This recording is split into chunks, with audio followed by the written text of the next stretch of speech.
नमस्कार साथियों, आज हम लोग नई शिक्षा नीति 2020 के बारे में अध्ययन करेंगे। नई शिक्षा नीति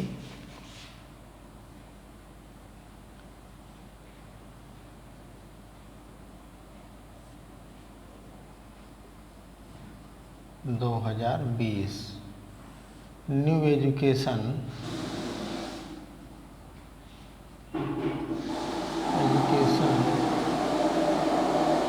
पॉलिसी 2020। अब देखें, नई शिक्षा नीति 2020 सबसे पहले पूछता है नई शिक्षा नीति 2020 का फार्मूला क्या है। तो 5 + 3 + 3 + 4। ठीक, इसके पहले राष्ट्रीय शिक्षा नीति के बारे में आप जानेंगे। राष्ट्रीय शिक्षा नीति 1986 आई थी, इसका फार्मूला था 10 + 2 + 3। ठीक, उस समय हमारे देश के प्रधानमंत्री श्री राजीव गांधी जी थे, जिससे नवोदय विद्यालय की स्थापना भी हुई। उनका सपना था कि हमारे देश में साइंस एंड टेक्नोलॉजी की शिक्षा नीति आई। और उसके पहले भी 1968 में हमारे देश में जब इंदिरा गांधी जी की सरकार थी, DS कोठारी जी की अध्यक्षता में एक राष्ट्रीय शिक्षा नीति की स्थापना की गई थी। तो समय समय पर जैसे भी समाज में परिवर्तन होता है, उस परिवर्तन को करने के लिए नई नई शिक्षा नीतियाँ बनती हैं। अब बहुत सारी समाज में परिवर्तन को देखते हुए ये सरकार ने नई शिक्षा नीति 2020 लागू की है। इसका फार्मूला है आपको 5 + 3 + 3 + 4। इसी के बारे में हम लोग जानेंगे। अब देखिए 5 क्या है। 5 क्या है? ये 5 का मतलब हो गया कि इसको कहते हैं फाउंडेशन स्टेज। कौन सा stage? Foundation stage. Foundation stage में पहले क्या था कि बच्चा 5 साल या 6 साल के बाद विद्यालय जाता था, जब 10 + 2 + 3 की व्यवस्था थी। लेकिन ये जो नई शिक्षा नीति है, इसमें बच्चा 3 साल में ही विद्यालय जाएगा। 3 साल में विद्यालय गया बच्चा तो सबसे पहले नर्सरी में जाएगा। किस में जाएगा? नर्सरी में जाएगा, प्लस LKG में जाएगा, प्लस UKG में जाएगा, प्लस 1 में जाएगा और 2 में जाएगा। ठीक है, तो ये आपका 1 साल, 2 साल, 3 साल, 4 साल, 5 साल। तो इसको फाउंडेशन स्टेज में क्या होगा कि बच्चे से एग्ज़ाम नहीं लिया जाएगा। No exam. और ये व्यवस्था आंगनबाड़ी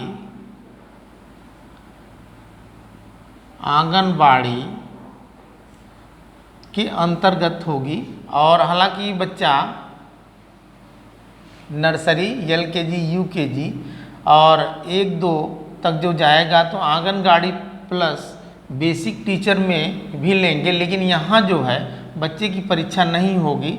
और ये व्यवस्था आंगनबाड़ी प्लस बेसिक एजुकेशन में भी इसके टीचर होंगे। बेसिक एजुकेशन में के टीचर होंगे। अब देखें कि इसके बाद जब ये तो 5 का हो गया, 5 का, फिर हम लोग देखेंगे 3 का।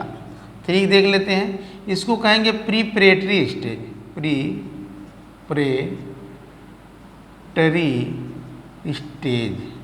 प्रीपरेटरी स्टेज। इसमें क्या होगा? बच्चा क्लास 3 में जाएगा, 4 में जाएगा, 5 में जाएगा। 3 साल हो गया, 1 साल, 1 साल, 1 साल, 3 साल हो गया ये। अब इसमें क्या होगा कि बच्चे से यहीं से एग्ज़ाम लिया जाएगा। एग्ज़ाम होगा और इंग्लिश कंपलसरी नहीं होगी। English no compulsory.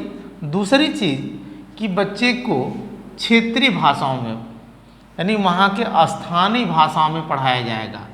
महाराष्ट्र का है तो मराठी में, बंगाल का है तो बंगाली में, यूपी का है तो भोजपुरी में, इस तरीके की भाषाओं में उसको पढ़ाया जाएगा ताकि बच्चे को पूर्ण रूप से ज्ञान हो जाए। स्थानीय भाषा में उसको पढ़ाया जाएगा, स्थानीय भाषा में पढ़ाया जाएगा। ठीक, बस इतना ही जानना है। प्रिपरेटरी स्टेज 3 साल का आपका हो गया। फिर ये आपका कौन सा बन रहा है? 3। फिर 3 बन रहा है। 3 में कौन सा है? Middle stage. मिडिल स्टेज, ये मिडिल स्टेज में क्या है? बच्चा किस में जाएगा? 6 में जाएगा, 7 में जाएगा और 8 में जाएगा। 6, 7, 8 को मिडिल स्टेज कहेंगे। यहाँ बच्चे के लिए जो है एक वैकेशनल एजुकेशन दे दी जाएगी। कौन सी एजुकेशन? व्यावसायिक शिक्षा। वैकेशनल एजुकेशन को व्यावसायिक शिक्षा। जैसे बच्चा पढ़ाई के साथ साथ कोई रोजगार करना चाह रहा है, नाई का काम, कारपेंटर का काम, लोहार का काम, दर्जी का काम, और तो उसको भी किया जाएगा। दूसरी चीज़ है कंप्यूटर कंपलसरी हो जाएगा। कंप्यूटर कंपलसरी हो जाएगा। ठीक, कंप्यूटर कंपलसरी हो जाएगा यहाँ पे। और यहाँ आप देखेंगे ये 6, 7, 8 में बच्चे को स्थानीय भाषा के अलावा वहाँ की स्टेट भाषा का भी ज्ञान कराया जाएगा। और यहीं से बच्चे को इंग्लिश भाषा कंपलसरी हो जाएगी। इंग्लिश भाषा कंपलसरी, इंग्लिश भाषा कंपलसरी कर दी जाएगी। तो ये 2-3 चीज़ें हैं। अगला आपका है कौन सा? ये जो 4 साल है, 4 साल मतलब अब 4 साल वाले को हम क्या कहेंगे? Foundation stage, preparatory stage, middle stage, secondary stage.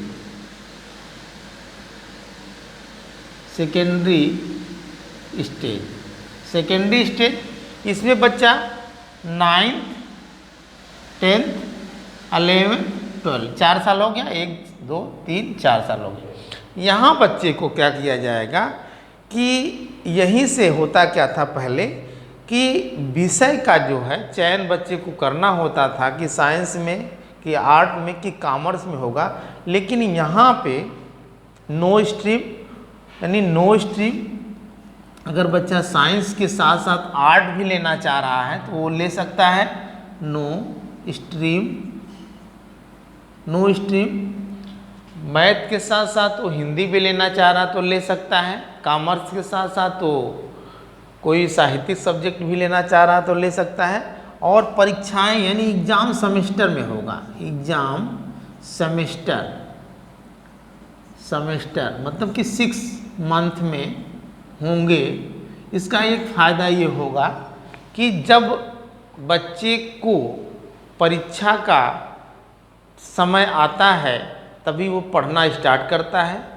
पहले जब साल भर में परीक्षा होती थी तो बच्चे ऐसे पढ़ते रहते थे। केवल एग्ज़ाम जब करीब आता था तब उनके मन में लगता था कि अब पढ़ना चाहिए, एग्ज़ाम आ गया है। लेकिन जब 6-6 महीने पे सेमेस्टर वाइज परीक्षाएं होंगी तो बच्चे साल भर लगातार उसको पढ़ते रहेंगे और पूरे सिलेबस का उनको ज्ञान हो जाएगा।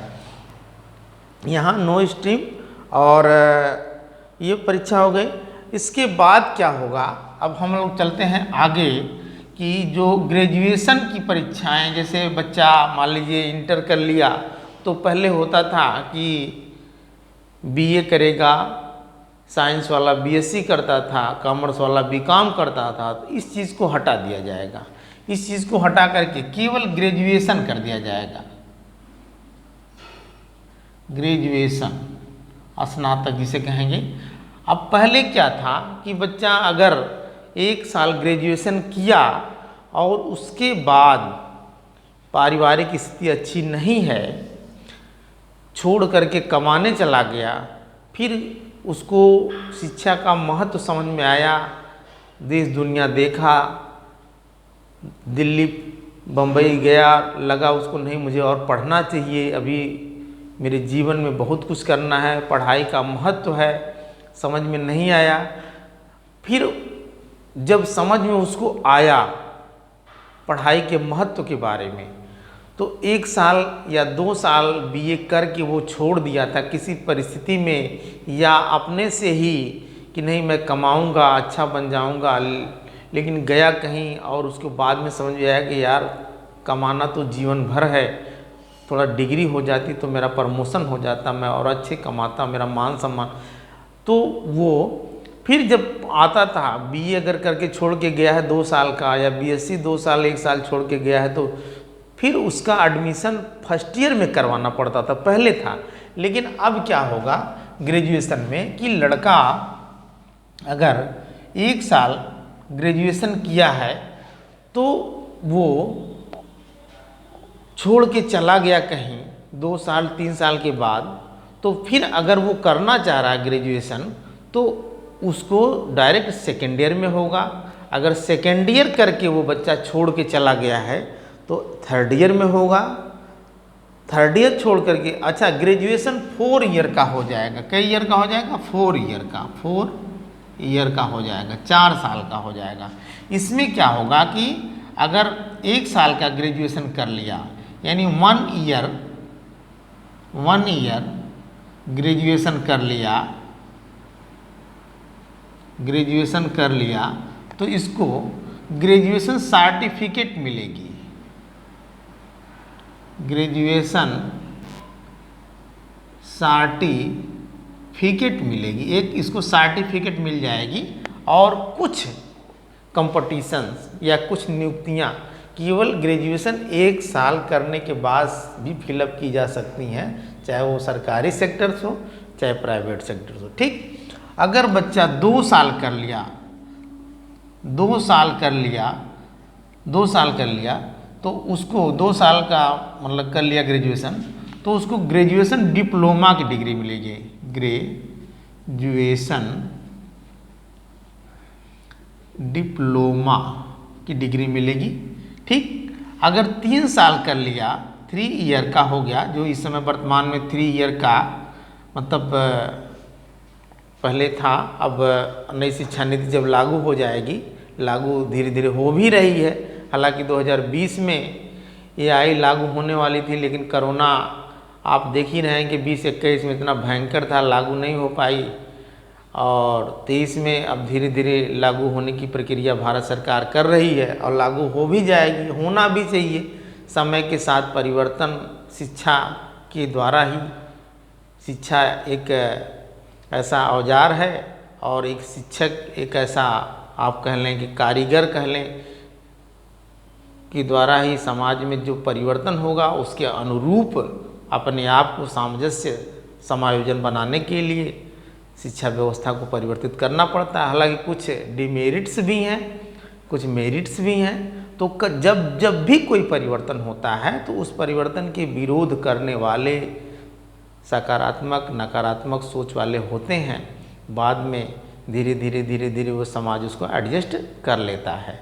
तो ये सारी चीज़ें 3 ईयर जब हो जाएगा, 3 साल जब बच्चा ग्रेजुएशन कर लेगा तो उसको ग्रेजुएशन डिग्री मिलेगी। ग्रेजुएशन डिग्री मिलेगी। ठीक है, ये डिग्री ग्रेजुएशन डिग्री मिलेगी, डिप्लोमा है ये सर्टिफिकेट। ठीक, अगर बच्चा 4 साल कर लिया तो उसको ग्रेजुएशन रिसर्च मिल जाएगा। ग्रेजुएशन